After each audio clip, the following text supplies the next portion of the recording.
মঙ্গলবার সকালে ভোলার বোরহানুদ্দিন উপজেলা সম্প্রসারিত ভবনের দ্বিতীয় তলায় সম্মেলন কক্ষে গ্রাম আদালত বিষয়ক 2 দিনব্যাপী প্রশিক্ষণ অনুষ্ঠিত হয়েছে।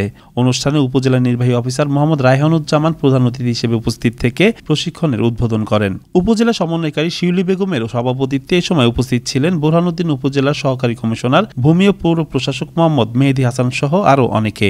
এ সময় প্রধান অতিথি বলেন, মানুষ জানেই না গ্রাম আদালতের কাজের বিষয়ে, জনগণের কাছে প্রচার করতে হবে কি ধরনের সেবা গ্রাম আদালত দিয়ে থাকে, তবেই তারা কাঙ্ক্ষিত সেবা পাবে এবং গ্রাম আদালত প্রকল্পের মূল লক্ষ্য নিশ্চিত হবে। মানুষ তো জানেই না গ্রাম আদালতে যে এটার বিচার হয় এবং কি কি বিচার হয়। এরকম একটা তো আপনার সিটিজেন চার্টারে থাকা উচিত ছিল। সিটিজেন চার্টারে থাকলেও আপনারা যে সেবা না দেন এবং ওইখানে সেবা পাওয়া যায় না, আমার কাছে গেলে এটা হয় না, এটা যদি মানুষ বুঝে ফেলে তাহলে কিন্তু আমার কাছে লোকজন আসবে না।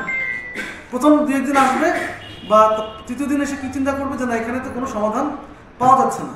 যার মানে যতক্ষণ পর্যন্ত আপনি এটা প্রচার করতে না পারবেন এবং নিজে কাজ করবেন না, ততক্ষণ পর্যন্ত এই কোনোদিনই এটা সাকসেসফুলি রান করবে না।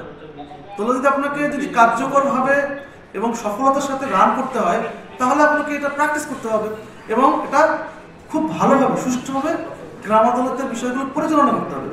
এখন সুষ্ঠুভাবে পরিচালনা করার অন্যতম মূল শর্ত হচ্ছে ট্রেনিং। এই ট্রেনিং আসার ফলে তো আপনি বুঝতে পারছেন যে কত টাকা মূল্যমানের অপরাধ আপনি নিতে পারবেন।